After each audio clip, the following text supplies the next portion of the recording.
तमाम मुद्दों पर देश में उथल पुथल मची हुई है, क्या कहना है? देखिए, देश में मैं समझता हूं जब से एनडीए की सरकार है या मोदी जी प्रधानमंत्री हैं या उत्तर प्रदेश में योगी जी मुख्यमंत्री हैं, इनके 12 साल के केंद्र के और लगभग 9.5 साल के उत्तर प्रदेश के कार्यकाल से उत्तर प्रदेश और देश का जनमानस पूरी तरह आगे जा चुका है और आज समाज के हर वर्ग में असंतोष, असंतुष्टि और सरकार के प्रति आक्रोश है। और आक्रोश किस कदर है उसकी आप बागनी दिल्ली के जंतर मंतर से शुरू होके देश के किसी भी प्रदेश में आप देखोगे। अगर उत्तर प्रदेश की बात करेंगे तो इलाहाबाद हो, लखनऊ हो, बनारस हो, आजमगढ़ हो, और हजारों नौजवान उत्तर प्रदेश के जंतर मंतर पे थे। बिहार का पटना हो, महाराष्ट्र में मुंबई हो, कलकत्ता हो, पुणे हो, नागपुर हो, भोपाल में अंदर देख रहे हैं आप किस तरह से किसान के हताश होके सरकार के प्रदेश के अंदर तो मैं समझता हूं जो दिन रात बुलडोजर लेके घूमते हैं उनका बुलडोजर चढ़ावा और चंदा चोरी वालों के घर का रास्ता भूल गया है या चाबी खो गई है। तो आज इस मुद्दे पर मैं कह सकता हूं कि प्रदेश के अंदर व्यापक, देश के अंदर व्यापक निराशा है और लोग अब केंद्र की और प्रदेश की सरकार को उखाड़ फेंकने का मन बना चुके हैं। और जिस तरह से दिल्ली में पिछले 10 दिन से संसद में 10 दिन की कार्रवाई पूरी होने, दिल्ली के जंतर मंतर पर जिस तरह से छात्रों का, नौजवानों का, बेटियों का अपमान हुआ, अत्याचार हुआ, शोषण हुआ, अन्याय हुआ, उससे मैं समझता हूं केवल दिल्ली नहीं देश का हर नागरिक निराश है, क्योंकि सब लोगों के बच्चों का भविष्य दांव पर है।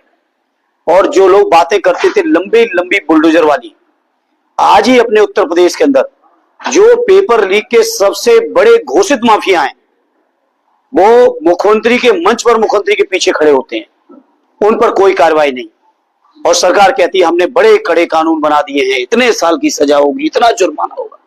तो हम पूछना चाहते हैं उत्तर प्रदेश के मुख्यमंत्री जी से कि जो आपके अपने विधानमंडल में सबसे बड़े माफिया लोग बैठे हैं पेपर लीक वाले, उन पर बुलडोजर कब चलेगा? चढ़ावा चोरी वालों पर बुलडोजर कब चलेगा?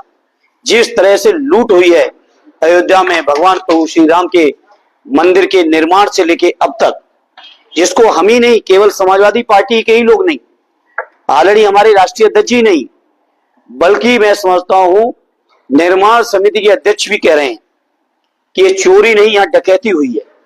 निर्माण कार्य में लगे हुए इंजीनियर कह रहे हैं कि 40% कमीशन निर्माण कार्यों में ली गई।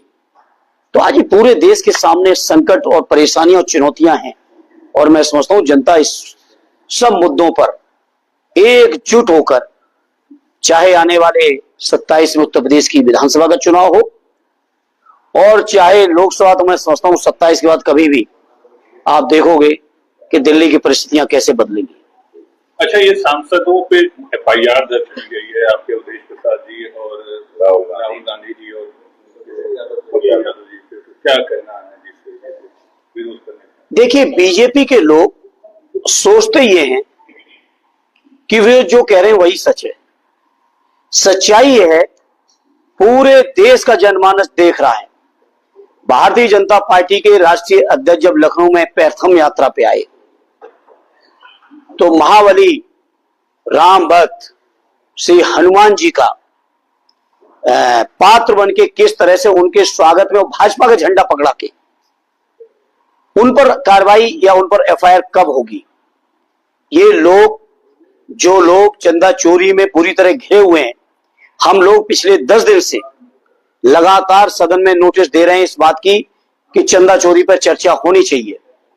आज तक सरकार की यह हिम्मत नहीं हो पाई कि चंदा चोरी पर चर्चा में तैयार हो जाए, या चढ़ावा चोरी पर, या जो प्रभु श्री राम मंदिर पर जिस तरह से लूट हुई है, डकैती पड़ी है, आज तक सरकार तैयार नहीं है।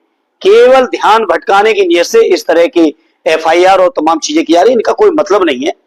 और मैं कह सकता हूं अगर देश के अंदर सबसे ज्यादा मर्यादा किसी ने गिराई है प्रभु श्री राम की, तो भारतीय जनता पार्टी के लोगों ने गिराई है। प्रधानमंत्री मोदी जी की तस्वीरें ही नहीं, विज्ञापन निकाले बाकायदा टेलीविजन पे, आप सबके माध्यम से हमने भी देखा। प्रभु श्री राम की छोटी सी तस्वीर और प्रधानमंत्री मोदी जी का विराट स्वरूप लेके जैसे कि वो चल रहे हैं। क्या इसका जवाब देगी बीजेपी? इसका जवाब बीजेपी के लोगों को देना चाहिए। तो बीजेपी के पास कोई मुद्दे नहीं, ध्यान भटकाने की नियत है, लेकिन देश का जनमानस जो सच्चे सनातनी है वो आहत है। वो बहुत माने उनको समझ में नहीं आ रहा कि हमने किन लोगों पे भरोसा किया था और वो लोग कैसे निकले जो प्रभु श्री राम के भी चंदा चोरी में पीछे नहीं हटे, चढ़ावा चोरी में पीछे नहीं हुए, भू माफियागिरी की गई। बताएं, उत्तर प्रदेश के मुख्यमंत्री बहुत भू माफियाओं के कानून बना के घूम रहे हैं। आखिर ये बताइए, एक ही दिन के अंदर एक से बेनामा दूसरे को होता है 2, 2.5, 3 करोड़ के अंदर, और दूसरे से तीसरे को कर दिया जाता है उसी दिन उन्हीं गवाहों के साथ 24 करोड़ का, 18 करोड़ का, 16 करोड़ का। बताएं भूमाफिया कौन है? जवाब नहीं है उत्तर प्रदेश के मुख्यमंत्री जी के पास, जवाब नहीं है दिल्ली और उत्तर प्रदेश की सरकार के पास। लेकिन चूंकि आप लोगों का सहयोग पा जाते हैं, बहुत सारे बड़े बड़े लोगों का, तो सहयोग पाके चर्चा को, दिशा को घुमाना चाहते हैं, वो घूमने नहीं जा रहा है। लोग बहुत आहत हैं। पीएम ने उन बच्चों को माफ कर दिया, कहा वीडियो बना के कहा हम आपको माफ कर दिए, मगर वही बच्चों का ये कहना है कि मुकदमे जो हैं वो भी अगर वापस हो तब तो माफी हो। देखिए, मैं बच्चों से यही कहूंगा, भारतीय जनता पार्टी के लोग वादा खिलाफ लोग हैं।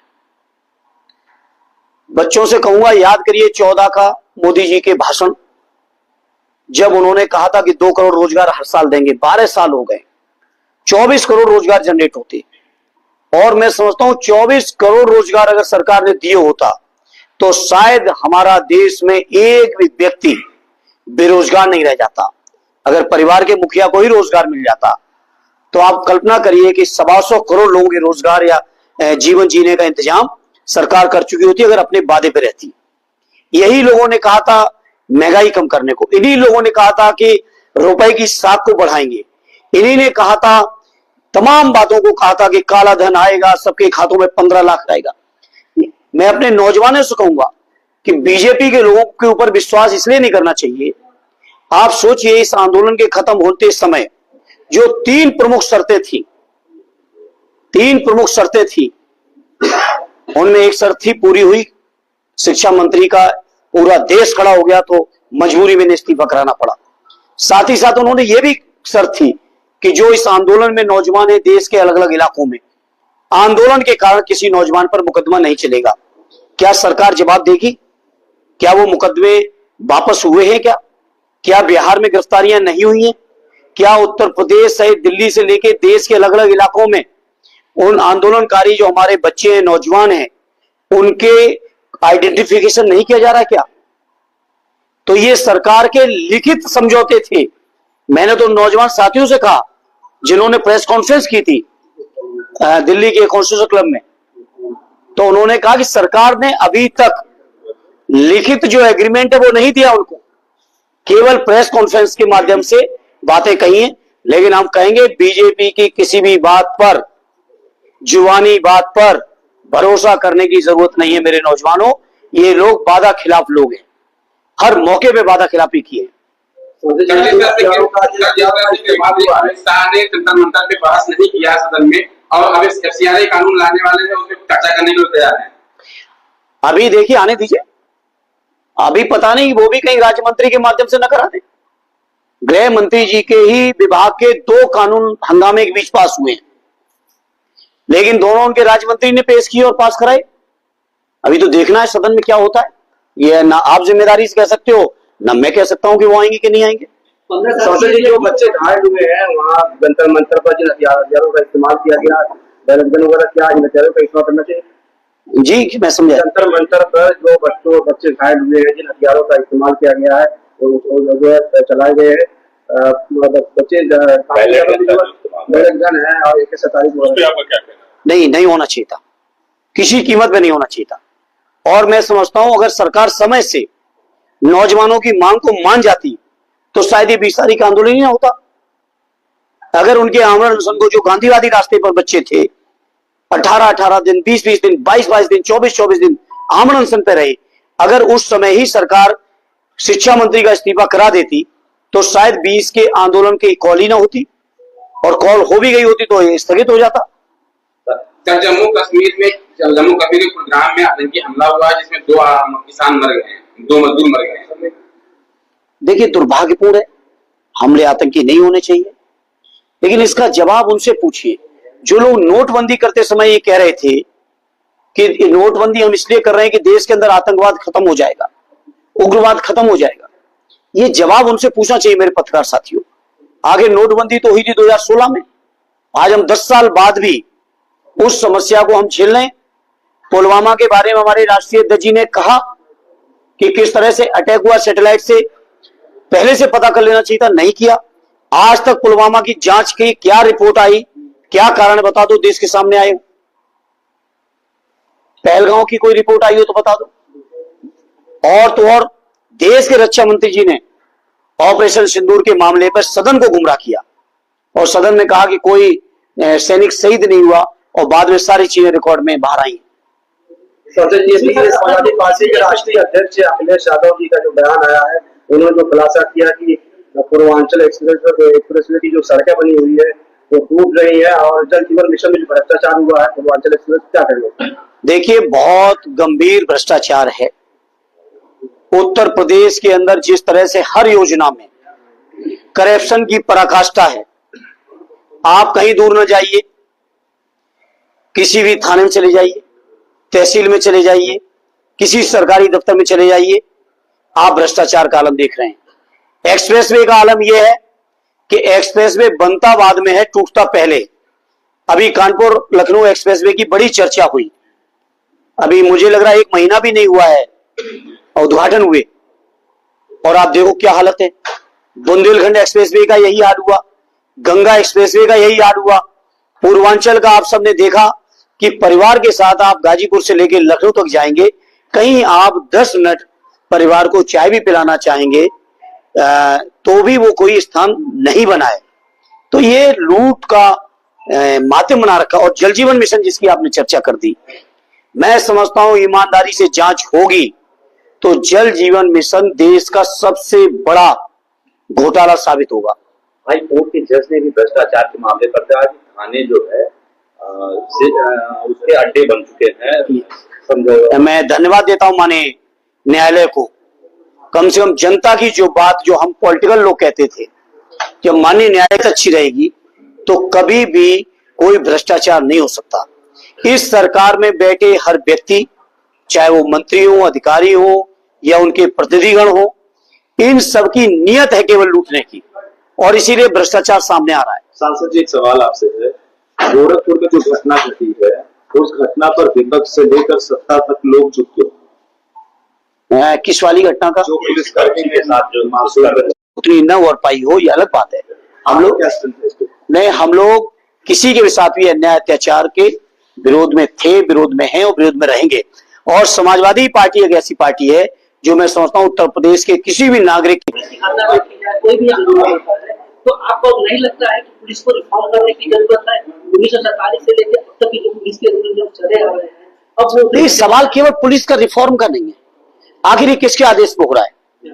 सरकार की नीयत है। सरकार की नीयत थी कि बच्चे पिटे, सरकार को उम्मीद थी कि हम लोग दबाव बना के या इस तरह का पुलिस का प्रभाव बना के हम आंदोलन को तोड़ देंगे। ये तो नौजवानों की स्ट्रेंथ थी, उनकी यूनिटी थी, उनके मुद्दे के प्रति समर्पण था कि सरकार के लाख अत्याचार के बावजूद ये आंदोलन नहीं दबा। ये तो सरकार की नीयत खराब है। आदेश दिया गया वो माना जिस तरह की भाई, आदेश अगर सरकार देगी तो पुलिस तो करेगी। ऐसे केवल पुलिस को मैं नहीं कहूंगा, 100 से लेके 100% केंद्र सरकार के आदेश पर यह बात हुई है। और केंद्र सरकार को नौजवानों के साथ, बच्चों के साथ, वो कोई गैर बच्चे नहीं। अच्छा सोचिए ना, कितना बदनाम करने की कोशिश की गई बच्चों को, किस किस तरीके से अपने बच्चों को, अपने परिवार के बच्चों को। और अब तो हालत ये हो गई भाजपा वालों की कि उनके नेताओं के, उनके विधायक, उनके एमपी, उनके मंत्री भी अब अपने बच्चों को भी नहीं समझा पा रहे हैं, खुद के बच्चों को नहीं समझा पा रहे हैं। उनके बच्चे भी नौजवानों की भावनाओं के साथ अपने को जोड़ के आंदोलन किए, और उनके ही पिता, उनके ही परिवार के बड़े लोग अपनी पार्टी की मर्यादा निभा रहे थे और बच्चे अपने नौजवान होने का कर्तव्य निभा रहे थे। ये स्ट्रेंथ, ये ताकत नौजवानों के आंदोलन ने दी। हम सभी आंदोलन के जितने आयोजक साथी हैं जिन्होंने इस मुद्दे को उठाया, मैं उस सब साथियों को बधाई देता हूं कि आखिर उन्होंने मजबूर किया कि बीजेपी के लोग खुद बैकफुट पे गए। जो विधानसभा के सामने आपने एक नाट्य किया था सनातन को लेकर के, लोकसभा के सामने, उसको लेकर के कलेक्ट्रेट चौराहे पर आपका पुतला, अरे कोई फर्क नहीं पड़ता, कोई फर्क नहीं पड़ता, उनके पास कोई काम नहीं कर ले। सवाल ये है चंदा चोरी हुआ कि नहीं हुआ। 6 जून को हमारे राष्ट्रीय अध्यक्ष जी ने इसका खुलासा किया। आज हम 2 अगस्त को बात कर रहे हैं, लगभग 2 महीने हो गए। 2 महीने के अंदर उत्तर प्रदेश सरकार बताए कितनों पे बुलडोजर चली, कितनों के घर सीज किए गए, कितनों से वसूली की गई। छोटी छोटी बातों पर उत्तर प्रदेश के मुख्यमंत्री ने लखनऊ में होर्डिंग लगवाए, पोस्टर लगवाए, अलग अलग शहरों में पोस्टर लगवाए कि अपराधी हैं। आगे मैं मुख्यमंत्री से पूछना चाहता हूं, मंदिर चंदा चोरी, मंदिर चढ़ावा चोरी के जितने भी दोषी हैं, क्या एक का भी आपने क्या कोई पोस्टर होर्डिंग लगाया क्या कहीं? एक के भी ऊपर कार्रवाई की क्या आपने? ये केवल पिक एंड चूज कि हमारा है तो बचा लो, अगर कोई पीड़ित परिवार का है तो उसको फंसा दो।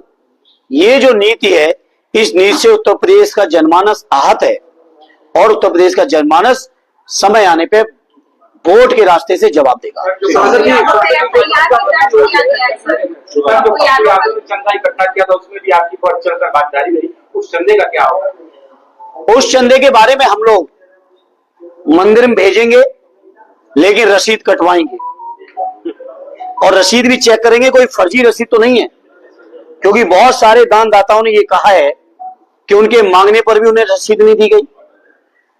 शंका ये भी है कि हो सकता है फर्जी रसीद कट्टा छपवा के कुछ लोगों को दे भी दी गई हो, क्योंकि हजारों करोड़ का ये घोटाला है, मामूली घोटाला नहीं। सर, भाजपा के सहयोगी हैं तो उत्तर प्रदेश छोड़कर दिल्ली में कार्यक्रम दे रहे हैं और लगातार वो कह पीड़ित का मतलब है पीट देगा, इस पर आप क्या? अब छोड़िए, इसलिए छोड़िए कि वो आप लोग उनको ज्यादा सुर्खियां देते हो या कोई आपसे दिलवाता है, ये तो मुझे नहीं मालूम, वो तो आप समझो। लेकिन क्या वो अपनी किसी भी पुरानी बात पे कायम हैं? जब नहीं है तो उनकी हर बात का जवाब देके हम क्यों उनको चर्चा में लाएं? सर, उन्होंने भी ट्वीट भी किया है, उन्होंने कहा कि क्या अगर धर्मेंद्र प्रधान यादव होते तो अखिलेश यादव उनको इस्तीफे की मांग करते। कोई भी गलत होता, आदरणीय अखिलेश यादव जी किसी भी गलत को बर्दाश्त और स्वीकार नहीं कर सकते। माननीय अखिलेश यादव जी जो सच्चाई के रास्ते पे होता है, जो जनहित के रास्ते पे होता है, जो जनता के लिए काम करता है, हमेशा उसका साथ देते हैं। क्या वो अगर यादव नहीं तो क्या उनको? सांसद जी, अगर सरकारी नौकरियों की बात करें तो अभी दरोगा की बात हुई है, तो प्रकाश राजभर जो अपने समाज की बात करते हैं और ये राजभर समाज का एक दरोगा, चौहान समाज का एक दरोगा हुआ है, बाकी अन्य पदों के बारे में आप जानते हैं, क्या कहना चाहते हैं? उनकी क्षमता नहीं है, उनको आपको नहीं पता है, और नहीं पता है तो पता कर लेना। उनका ट्वीट सुबह कहीं और से आता है, ये आप पता कर लेना, और जहां से आता वो आप ही के लोगों से संबंधित विभाग है, वो लिख देते हैं। सुबह डेली आ जाता है एक उनके पास। सांसद आप विधायक भी आपके ही हैं, नगरपालिका में आपके ही हैं सर, मंदिरों की भयंकर समस्या है। सड़क सर आप देख सकते हैं कितनी जगह टूटी हुई है, लाइट की व्यवस्था आप देख सकते हैं, हर जगह कैसी है, इस पे क्या करें? देखिए, मैं फख्र के साथ कह सकता हूं, हमारे समाजवादी पार्टी के सभी जनप्रतिनिधि अपनी जो क्षमताएं हैं उस पूरी क्षमता के साथ आजमगढ़ के विकास में लगे हुए हैं। बहुत सारी बड़ी चीजें हैं, जैसे अगर हम अपनी निधि की बात करें तो 5 किलोमीटर से ज्यादा सड़क पूरे लोकसभा क्षेत्र में एक साल में नहीं बना सकते। सरकार के फंड की जरूरत पड़ती ही पड़ती है बड़ी समस्याओं के समाधान में, और बीजेपी की सरकार आजमगढ़ से लेके जितने भी समाजवादी गढ़ हैं उन सब की उपेक्षा कर रही है, सौतेला व्यवहार कर रही है। हम लोगों से प्रस्ताव तो मांगे जाते हैं लेकिन कभी उस पर एक भी स्वीकृति नहीं दी जाती है। इसलिए हम आजमगढ़ वालों से कहेंगे, और आजमगढ़ वाले खुद ही जान रहे हैं कि यहाँ की तरक्की विकास तभी होगा जब समाजवादियों की सरकार होगी। आजमगढ़ के अंदर जितनी भी आज महत्वपूर्ण चीजें हैं, जिनको हम लोग आजमगढ़ की शान के तौर पे या महत्वपूर्ण स्थान के तौर पे जानते हैं या मानते हैं, वो सारे समाजवादी पार्टी की सरकार में सदैव नेताजी आदरणीय अखिलेश जी द्वारा किए हुए हैं। चाहे वो आजमगढ़ का मंडल हो, चाहे आजमगढ़ का आपका कलेक्ट्रेट हो, चाहे आजमगढ़ में राहुल शास्त्रियान हॉस्पिटल हो सुपर स्पेशलिटी, चाहे आजमगढ़ का आपका मेडिकल कॉलेज हो, चाहे सटियाओं की शुगर मिल हो, चाहे आपका आचार्य नरेंद्र देव कृषि परिसर हो, सारे की सारी चीजें, और ये जो एक्सप्रेस वे जिसकी वजह से आजमगढ़ को एक नई तरक्की का रास्ता मिला, ये भी डिजाइन आदरणीय अखिलेश यादव जी की हुई है।